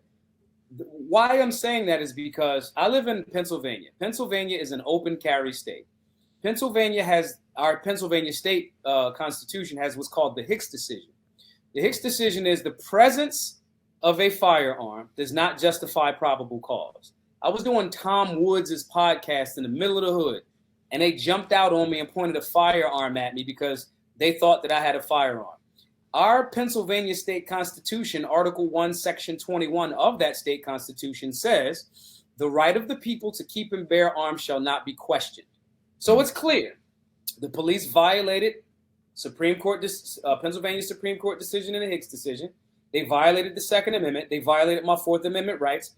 But what happens is in cities of the first class, like Philadelphia, meaning having more than 1 million inhabitants, Philadelphia tries to ignore superior law. They try to ignore state constitutional decisions, case law. They try to ignore the Second Amendment because Philadelphia is an anti-gun city, even though Pennsylvania is a pro-gun state. So that's what happened. And I cannot wait to go to court for my appeal. Are you getting help with that, or are you going on your own? In other words, is there an organization behind you that's helping you with that, or are you doing it on your own? Initially, I was doing it somewhat on my own because for tactical reasons, for lack of a better term. But I want to be very clear. The guys over at Firearms Policy Coalition and other firearms attorneys, I could get them on the phone at any given moment. It's not even an argument. But when you're doing a situation where a judge is hell-bent on not being constitutional or ignoring case law, especially in that lower court. You like, if they're anti-gun, they're going to try to figure out a way. The best thing is to try to get it out of their court, unless they do the right thing. But if they do the right thing on that lower level, they know that they open themselves up for civil moves. So, and they still going to be open for civil moves a little bit later. But I can get on the phone. Huge shouts to Joshua Prince. Huge shouts to, Brandon and the guys over at FPC. Huge shouts to all the attorneys. There's too many to name that I can call, and they can give me legal counsel over the phone and just have been supportive. What I would love for everybody to do, instead of just supporting me on my legal rumble, I would love for more people to support our work at Black Guns Matter. And how do people do that? Where do they go to support your work? GiveSendGo.com/Solutionary. We need 576 more donors at the $100 level. I say $100 because it's a nice amount that we can start counting down, right? You don't have to give at the $100 level. You can give at whatever level you choose. But we got about maybe 56, I think, give or take a few bucks, $56,000 more to raise to continue to keep the classes free and buy our building. We've been renting that space in Philadelphia for the last 3 years, but we want to go to the owner of the building with a solid offer. He is entertaining. He's already agreed that he would sell it to us.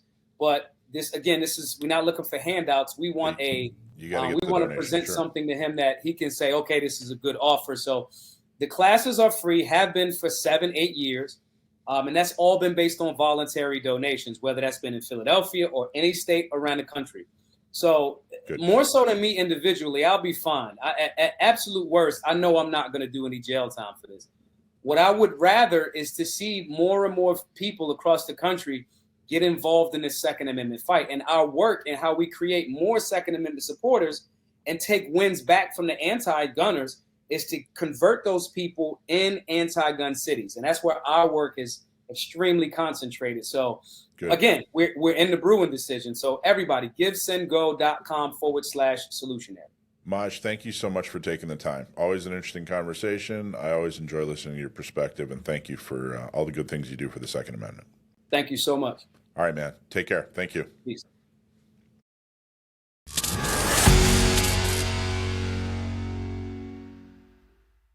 So when you're using it on your firearms, because it takes about 3 cleanings. So I like to say it's a clean shoot, clean shoot, clean shoot process, much like seasoning a cast iron skillet. So you're going to field strip your firearm, break it down, and then you're going to put our product on piece by piece by piece, covering the entire firearm. Then you're going to take the barrel, you're going to clean the barrel inside of that, and then you come back and you wipe it all off, and you're done. It's that easy. Remember, seal one and done.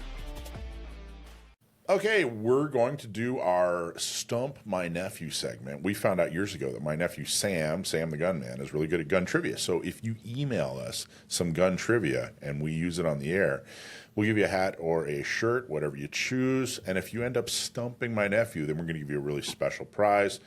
The first time he ever hears the question is when we read it to him live on the air, so he's not able to cheat or prepare. He has no idea the question we are going to ask him today. So who wants to ask him the question? I'll do it. Go for it. All right, Sam. Hey there. Hi. All right. So your question today comes from Kirk and Ramona, and here's your question. A Mauser C78 zigzag 11mm revolver has a unique design for the loading of the cylinder. What is it? That was Carl and Ramona, you said? Kirk. Kirk and Ramona. Eventually I'll get the names right. Kirk and Ramona, the Mauser C78 zigzag has an unusual system for loading and unloading, was it? Loading the cylinder. Loading the cylinder. Okay. Now, let me give a little bit of background first. I'm not sure I have the answer, but I want to talk about the gun. Go for it. Zigzag revolvers and, well, I guess someone can pull up an image who's listening to this, because we're not allowed to show firearms on the show, and I don't have one at hand.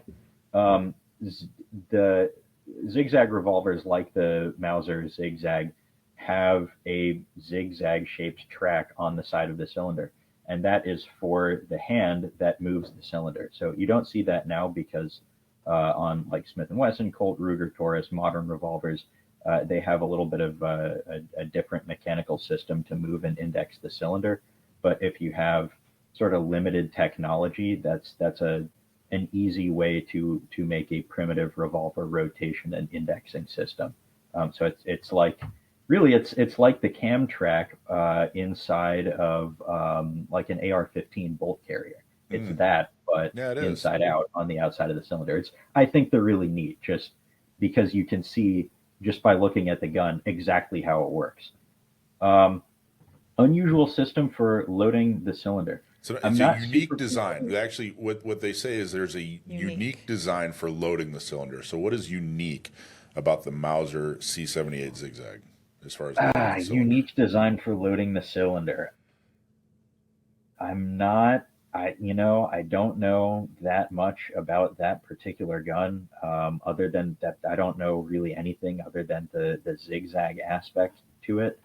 So if it's unique, it can't be that you have to remove the entire cylinder and replace it, because there were other revolvers like that. A lot of the muzzle loading revolvers, you could just take out the cylinder and put in a new one. I think the Colts, you could do that. So, this is tough. Unique system for loading the cylinder. I'm overthinking it. I know I'm overthinking it. Maybe a little bit. So if you load the cylinder, how does it work on a zigzag? Well, a zigzag revolver conceptually works just like a normal revolver, but the zigzag pattern is for the hand to rotate the cylinder. So loading the cylinder, that shouldn't have a bearing on how the cylinder is loaded. It would have to be something unique to that gun. Ooh, this is tough. This is really tough. I'm gonna say that. No, that doesn't make sense either. All right, I'm trying to work through it in my head. We have a video. You got like 2 more seconds, and then we're going to show the video. What do you think? I don't know. He got me. Okay, I think he stumped no you. Kurt idea. from Ramona, you stumped. By the way, a Mauser C78 Zigzag 11mm revolver, fairly rare. So, Alicia, as you read the answer, let's play the video. This is a Mauser Zigzag. Yeah. All So right. Never mind, the video's got sound. All right, here we go. That, break action. How interesting. There you go. So it's got a top brake mechanism. It features It's a bottom brake. It's not like really early Smith and Wessons or like the Webley, where it's a top brake like a shotgun. It's a bottom brake. That's weird. I've never seen that before. Which he did say it's unique. So Wow, it is, right? We taught Yeah, you that's good. something. All right, I show the video. absolutely Show was the video one overthinking more it. time. Let's take a look at it one more time so people fully understand this top brake design, which was actually for 1878 revolvers was a relatively advanced design. So normally, they kind of split open. Revolvers kind of split open, and then you load the cylinder. And now look compared to what the C78 does.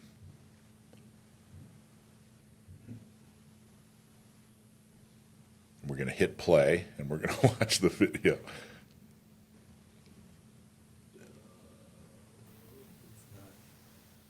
All right, that was a unique design. This is a Great Mauser video. Zigzag. Yeah. So open it like this, that, break action. How interesting. So rather than hinged in front of the trigger, it is hinged. Is that behind the hammer? Is that or in front of the hammer? Is that accurate? yeah, in front of the hammer, it's basically upside down instead of like you expect a top brake revolver. That's a bottom brake. That's pretty neat. I've never seen a firearm like that. Well, great. Well, Kirk in Ramona, you get a special. I don't know what our special rewards are these days. What are our special If you want to get a very special prize for someone who has a firearm of that vintage, make it like 1 round of ammunition, because the ammo. I don't know if I can afford that. Yeah. Well, Kirk, you're also the owner of SoCal Gun Broker in Ramona. So everybody, if you want to see some unique firearms and you want to get some great customer service, and go to Ramona and check out SoCal Gun Broker, because that's where Kirk is. And I'm not sure if he still even has that. I think he's already sold it, but he showed that to me, and I took that video and I said, all right, this is going to be a great Stump My Nephew for Sam, and it was good. It was educational and fun, and something you'd heard of a little bit of, but so we could get some good background information, but we all still learned something. So awesome job, Sam. Well, he got me good. That was a fun question. Yeah. Do you have anything? What do you have coming up as far as Leatherneck or blogs or anything? I've got more blog posts coming up about influential firearms you've never heard of. The first one was sort of a gimme. It was like, people have heard of that one. It talks about the Steyr M series. So it's kind of difficult to refer to them collectively because the letter denotes the size and the number denotes the caliber. But it's what I wanted to do. Let me back up a little bit. Everyone knows about how like the AR-15 influenced a lot of designs that came after it in terms of how the receiver is constructed and the like the layout of the firearm and the trigger group and things like that. It didn't originate some of those things, but it was influential in its use of aluminum alloy and polymers. Or everyone knows about like how a lot of pistols use the same action and same locking system as a 1911, but there are a lot of guns out there, historic firearms, that do something really innovative mechanically that influenced a lot of later designs, but people don't realize where that design element came from. So like the multi-lug rotating bolt we expect in ARs and in a lot of AR-15, AR-10, and AR-18 derived firearms, where you have 6, 7, or 8 bolt lugs. That didn't come from Eugene Stoner. That came from Melvin Johnson. That actually predates the AR-10 by quite a bit. But the first one was about the Steyr M, which you can actually buy right now if you don't live in California, because it isn't on the roster. But right now on the pistol market, sort of one of the hot trends seems to be modularity. So like if you buy a P365 for concealed carry, you can get a larger frame for it, and you can get a longer slide for it. And the serialized component, the component that's legally the firearm, is just that fire control unit. That's all unitized. So you can make it like a mid-sized pistol, or you can make it a subcompact or whatever. You can change out the frame, unlike on, say, a Glock or a 1911 or a SIG P220 or whatever. But and people know of that being strongly associated with the P320. That was one of the first really popular pistols to have a unitized fire control unit, so that the grip frames are modular. It wasn't the first to do that, though. The first pistol, as far as I'm aware, to have a fully unitized fire control group designed so that you can interchange the frames without having to buy a new serialized component, was the Steyr M9. The fact that it's called the M9 is a coincidence with the U.S. military pistol. It's M stands for mid-size or medium in this case. But in 1999, 2000, around that time frame, Steyr came out with a polymer-framed striker-fired pistol with a unitized fire control assembly, so that you could conceivably change the grip size, change the actual size of the frame. And it didn't really sell well. Not a lot of militaries and police forces adopted it. In fact, I'm not aware of any military that uses that as their standard service pistol. Some police departments around the world do, but it just didn't take off. There just wasn't quite the need for it at the time. Yeah, interesting. It came out right after the Gen 3 Glocks, and it's also a well-made Austrian Wonder 9. So people who wanted people who had the money for a decent high-capacity polymer-framed 9mm pistol would just buy a Glock, and people who didn't would buy like a PT-111 or something, or or one of the Rugers. I don't know if the SR was out yet, but So that I think article's it's coming out. That article's coming out this week. that's Next already week. out. Yeah, It's that already out. blog Good. post is already out. It's just, I don't know. It's SIG very obviously copied that design element and then took it and ran with it and made it really successful. So I think it's a shame that people don't realize that that's where it came from. Well, to find out more about it, go to stcgo.org/blog and read Sam's blog. Check it out for yourself. Awesome job, man.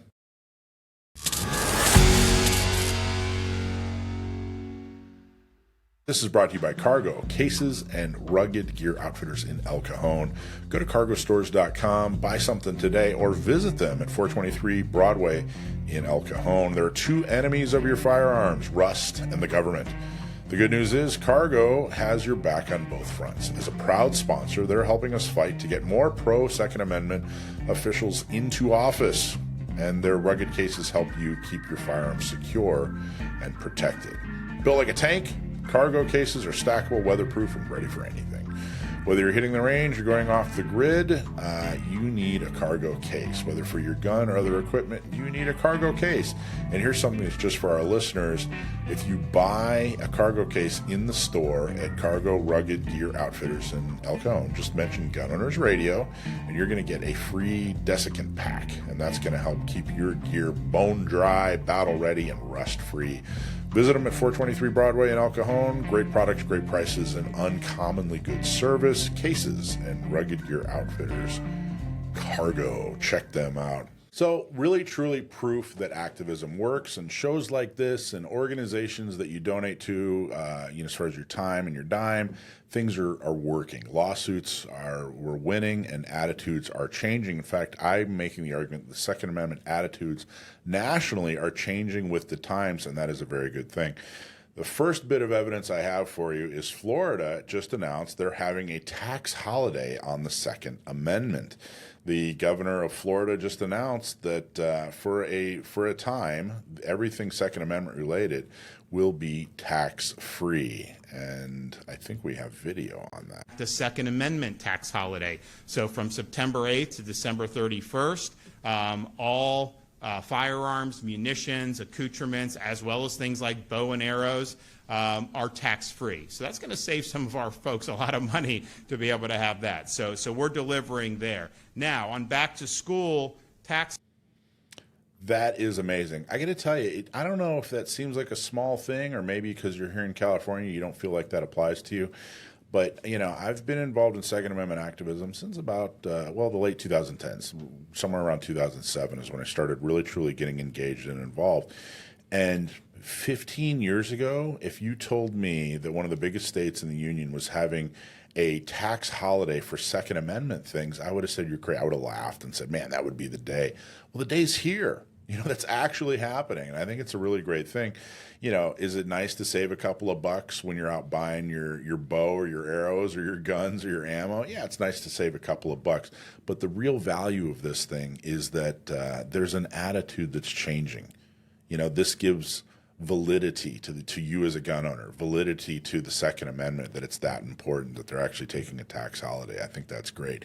The other piece I wanted to talk about is you've probably heard that President Trump has declared kind of an emergency, I guess, a crime emergency in Washington, D.C., where he's actually deployed troops and taken another a bunch of measures when it comes to law enforcement in the District of Columbia. One of the things that was particularly interesting is that D.C. gun permits, the wait for D.C. gun permits has been slashed from months to days as a result of this. President Donald Trump, this is from Fox News reporting, President Donald Trump's crime crackdown in Washington, D.C. includes streamlining the gun permitting process for law-abiding residents looking to protect themselves. The concealed carry permitting process and firearms registration process in the Deep Blue City have been slashed from months down to days via Trump's Making D.C. Safe and Beautiful task force. I love the titles of his initiatives. This is established. It was established via an executive order in March to revitalize the nation's capital. The working groups work to clean up the city did not include changing gun laws, but instead streamlines the city's already established process so law-abiding residents can more easily navigate the firearm system. Again, 10 years ago, hell, 5 years ago, if you'd asked me if the president would streamline your ability to carry, as a result of an initiative to make a city safer and better, especially the city of Washington, D.C., I would have laughed. And here it's an actual reality. And I want to make sure that these kinds of stories don't just get lost, that we aren't just going, whatever, I still have to deal with what we have to deal with here in California. These are big victories, and it's important. And I think I want to give a San Diego CCW permit update. But before I do, I just wanted to see, what do you guys think of those two stories? Oh, sorry. I thought I was like, you can go. No, I think it's good. It's interesting to me that so many people equate guns with crime. Yeah. That's so crazy to me because we can see that in like places like Chicago that have these like really, really strict gun laws, there's still a ton of crime. So it's interesting. People are, the anti-gunners are always saying things like, well, if we just have less guns on the street, it's like, well, we believe and we feel like the statistics show that having more guns in the hands of law-abiding citizens are going to result in less crime because criminals won't be as brazen. So I think it's a good step in the right direction. And a huge voice, about as big a voice as you can get when the president agrees with, 100%. hey, you know what, if we want to clean a city up, we got to make sure that law-abiding citizens can obtain and carry firearms. So, what are your thoughts, Alicia? Ditto. I mean, I honestly don't have anything to add to what you've already stated. So, absolutely, of course, in agreement. I'm excited to hear about what you're going to say about San Diego. Well, so the natural next question is, I Right. know a lot of people, especially in Right. San Diego, are going, well, what's going on with permits? Right. Permits in general, there was a big influx of applications after Bruin. Right. And definitely some things slowed down. And I think I know they're starting to catch up. So even counties like Orange County and Riverside, of course, Riverside is a direct result of Sheriff Bianco, really sped up. And you can really start to get your CCW permit in record time in Riverside and Orange. But even some of the counties that have been great for a while started to slow down, and they're starting to speed up. So I reached out to San Diego. Really, it was kind of a couple things happened. This story happened, and then an out-of-state person said, hey, I used to live in San Diego. I now live out of state, and I actually applied for a CCW in San Diego, and I already got it. And he was so happy. So I asked for his timeline. He's provided me his timeline. On April 28th, he actually submitted his application. Of this year. I think that's important for clarification. Yeah. April 28th, 2025, he submitted his application in CCW Pro. And by August 13, his permit arrived in his mailbox. So April 28th, application submitted in CCW Pro. May 19th was the initial San Diego Sheriff's Office licensing interview. And then by August 13th, he actually had his permit in hand. Now, my first question was, why is an out-of-stater getting so much better service than an in-stater? So that's really why I contacted the Sheriff's Department. So I just am guessing that people who have already applied, they went for the first appointment that was available at that time, which may have been a year out or 16 months out. Unless you're going in every day checking CCW Pro and trying to get a sooner appointment, you might be on that same old timeline and you're like, wait a second, how could somebody have gotten it in 2 months or 3 months when it's taking me over a year? Just to get to the interview. Yeah, if you're in the waiting period for your interview, keep logging in and checking because you maybe could find an appointment like next week. Sooner. Somebody could cancel an appointment tomorrow and you could get lucky. And that's what's going on. They're getting caught up, and there are more appointments being opened up. Nice. So I talked to the sheriff and one of the on the command staff, and he was actually concerned too. He said, "Yeah, wait a minute. We want to make sure that everybody's getting it in order and everything." Had a conference with licensing. Everybody got together and said, "You know what? Things are actually just going really, really well. We're starting to get the DOJ background check back in a timely manner, which is basically 90 days. Nice. So that's the best they're able to do. So I asked the question, okay, if somebody applies today, if they go on and apply today, when are they getting their appointment? And then when should they get their permit? Now, he actually said, well, it depends, But a lot of the "it depends" is on the applicant. He said one of the biggest problems, DOJ was dragging their feet, but really one of the biggest problems that's slowing down the process is people aren't submitting the paperwork that they're supposed to in a timely manner, and that slows down the application. And he said that's not our fault. So what we did is we came up with a checklist that we're going to put up on Gun Owners Radio. If you're going for your initial CCW, you're going to want to use this checklist and follow it, and it makes it a little bit easier to make sure that you're absolutely submitting all the right paperwork, your driver's license, your proof of residency, and everything that you need to the first time, because that will give you the best chance of getting your CCW, lightning speed. So he's telling me that if you go on CCW Pro right now for an initial appointment, that you're looking at somewhere around November, December, and that from that appointment, it should only take about 90 days. So if you apply right now, you're looking at, I'm going to say, conservatively, get all your paperwork in end of March. End of March, you're probably getting it if you apply right now, maybe even a little bit sooner. And it's a huge improvement. So they're continuing to improve. I hadn't realized that they caught up so well. Yeah. I thought they were still pretty bogged down, but it looks like they're getting getting caught up. So check out our checklist. Go to gunownersradio.com. If you already have your CCW, then find this checklist and give it to somebody that doesn't and walk them through and make them follow it. So let's see if we can bog down the system again with another influx of applicants. All those renewals after Bruin are going to be coming up here soon. Yeah. Quick. Yeah. Yep. But it's not just San Diego. It's going really well throughout California. Yep. Is it perfect? No. Is it getting better? Yes, and that's the good news. Yep. I think this is all really, really good news. Florida taking a tax holiday, Washington, D.C. making sure to streamline the process so they can make their city better and safer, and San Diego and other counties saying, hey, you know what, we're finally getting up and on top of this, and we're making sure that you're getting your CCW in a timely manner. All good news. Okay, there you go. So let's talk about 1791 Group. If your business is in the firearms industry, you've probably felt it. Marketing's expensive, social media is hostile, and it's far too easy to get lost in the noise. The 1791 Group fixes that. They help you to cut through the clutter by clarifying your message so customers instantly understand why they should buy from you. Then they build the systems, your website, CRM, ads, and content that actually turn interest into sales. And because they understand the community, they can even get your brand in front of our Gun Owners Radio audience, which includes over 100,000 engaged gun owners every month. Don't waste another dollar on marketing that doesn't work. Go to 1791group.com, that's 1791group.com, and tell them Michael from Gun Owners Radio sent you. Start growing with a team that's on your side. Okay, I want to talk about HB 454. That's House bill in Congress right now, 454. It's called the Safe Bases Act of 2025. HR 454, titled the Safe Bases Act of 2025, is a bill introduced in the U.S. House of Representatives on January 15th, 2025 by Representative Gregory Stubbe. He's out of Florida. The bill aims to authorize the Department of Defense to permit certain active duty service members to carry concealed firearms in military installations.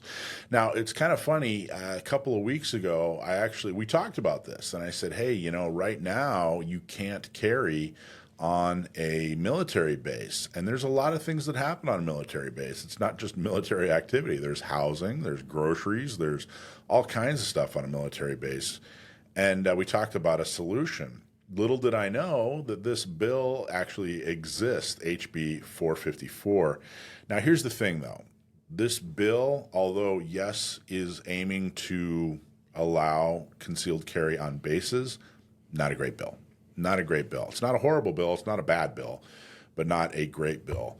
The Secretary of Defense is directed to establish a centralized authority within the DoD to issue concealed carry permits to eligible service members. That's how the bill is being described. It's going to issue to qualified people, which to be qualified, you have to be a service member. You must be on active duty and not prohibited under federal law. So you have to obviously be able to legally own and purchase a firearm. The bill mandates that the permit system be established within 1 year of its enactment. The primary objective of H.R. 454 is to enhance the safety and security of military personnel by allowing qualified individuals to carry concealed firearms on base, potentially providing a means of self-defense in situations where immediate law enforcement response may be delayed. Now, it hasn't been voted on, it certainly hasn't been passed, but and I get what they're trying to do, but I truly believe the flaw in this is, number one, they're creating an enormous bureaucracy. So they're making this huge process that you know is going to get bloated and weighed down and horrible. I mean, they're putting the Department of Defense in charge of, of issuing permits to a very select group of people, which is another part of the problem here. I understand what they're trying to accomplish. They want to enhance the safety and security of military personnel by allowing them to carry. I think that that is a great objective, but there is a much better way to do this. I think that the way to do this, which is going to be way cheaper, it's not going to require a new bureaucracy, and it's going to affect positively far more people.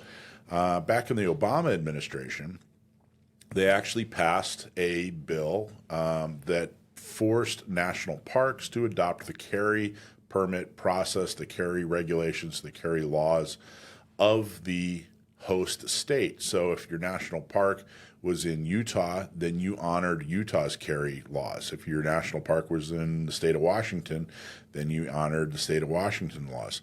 Military bases should do the exact same thing. What'll that do? Well, it will allow military personnel active duty to carry. It'll also allow dependents to carry. So their spouse, their adult family members, whatever, whoever's dependent and they're living on base, or maybe they're going grocery shopping on base. Some people just like to go get gas on base because it's cheaper. It's a benefit of being a military dependent. And it'll also apply to civilian contractors. There are a lot of civilian contractors that work on military bases. Maybe they were former military and now they've worked at a civilian job and they still have access to the base, and they need to be able to carry to protect themselves as well. So then, rather than a small select group of military personnel who are active duty, who have gone through this horrible bureaucracy that they're creating, rather than they being the only ones allowed to carry, they should just simply adopt the host state's carry laws. And if you can carry off base, then you can carry on base. Now, this isn't going to affect who can access the base. If you're not authorized to be on the military base, you won't be authorized to carry on the base because you can't get on the base. It's also not going to disallow them from making certain areas, off limits to people who are carrying, like flight lines or, armories, that sort of thing, because dependents and contractors aren't allowed there already. If you're not authorized to be there, then obviously you're not going to gain that authorization simply because you can now carry. I think that H.R. 454, it's got its heart in the right place, and we've actually reached out to Congressman Stubbe to see if he can come on the show and talk more about it.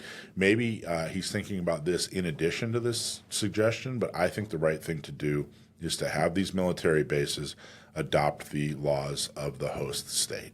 So what do you guys think about that? What are your thoughts? We talked about it a little bit already, Dakota, but what do you think in light of the HR 454? What do you think of HR 454? Or what do you think about my suggestion versus 454? Yeah, I definitely like your suggestion more.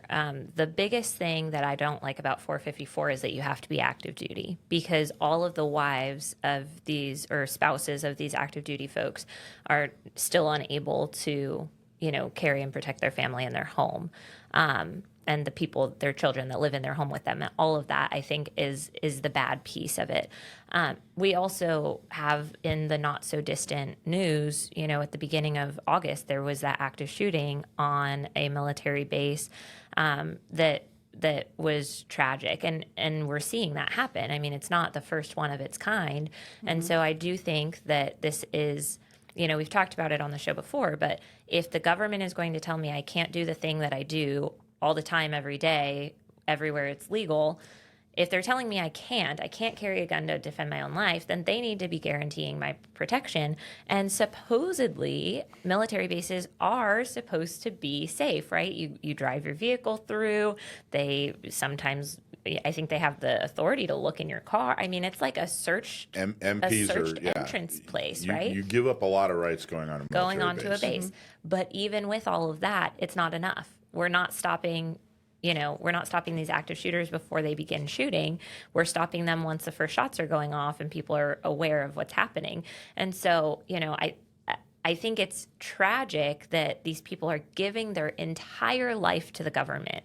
They are working, they're giving up the ability to live where they want to with their families, they're going out on deployments. Like, they're literally giving their entire autonomous adult existence to the government, and the government is still not protecting them and is not giving them the basic human right of defending their own life. Well, in military housing, it's just like any neighborhood. I mean, sexual assault and domestic violence exist in these neighborhoods just like they exist outside of military bases.